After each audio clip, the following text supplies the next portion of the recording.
Bukod sa hinihinalang istruktura, may iba pang nadiskubre ang Philippine Coast Guard sa Scarborough Shoal.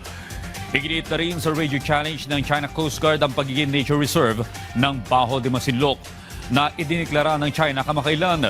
Yan ang ulat ni Patrick De Jesus. Ipinasa na ng Philippine Coast Guard sa National Task Force for the West Philippine Sea ang ulat ng mistulang istruktura na nakita sa Maritime Domain Awareness o MDA flight itong Lunes sa Scarborough Shoal. Inaalam kung ito ay gawa sa bakal, kahoy o semento na nakita sa timog na bahagi ng Bajo de Masinloc at kung inilagay nga ba ito o natangay lamang na debris. For so long a time na lumilipad tayo dito sa BDM, this is the only time na may nakita tayong ganito.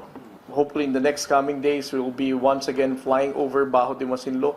Iimbestigahan na rin ng Armed Forces of the Philippines ang mga hinihinalang istruktura. Pero noong 1997, minsan na rin daw na tinangkang magtayo ng China ng steel structure sa Scarborough Shoal, ngunit inalis ng Philippine Navy. Dati rin itong bombing range ng US at Pilipinas noong may base militar pa ang Amerika sa bansa. They could be remnants of the old structures that were there on Bajo de Masinloc. We're checking everything. Bukod naman sa underwater structures, nakita rin ng PCG sa MDA flight ang isang boya na nasa gitna mismo ng Bajo de Masinloc na unang beses ring napansin. Sa unang pagkakataon, iginiit na sa radio challenge ng China Coast Guard ang pagiging nature reserve ng Scarborough Shoal. Sinagot naman ito ng mga crew ng PCG sa BRP Teresa Magbanwa. Fishing ships. This is China Coast Guard 3301. A headlines the National Natural Reserve of Huangyan is land of the People's Republic of China. Your actions may cause damage to the environment of our reserve. Please abide by the relevant laws and the regulation of our country and leave the area immediately.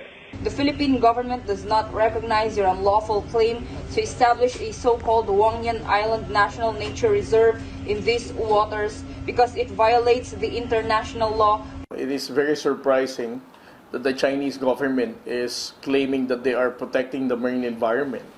Dahil for so many years, we have monitored Chinese fishermen destroying the marine environment, harvesting giant clams, and even without hesitation, ang panghuhuli ng pawikan at ng mga endangered species sa Bajo de Masinloc.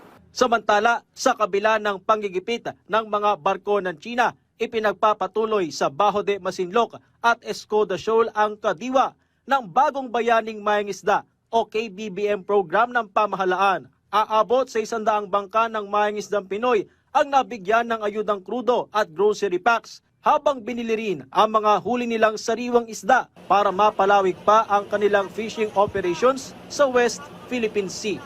Patrick De Jesus para sa Pambansang TV sa Bagong Pilipinas.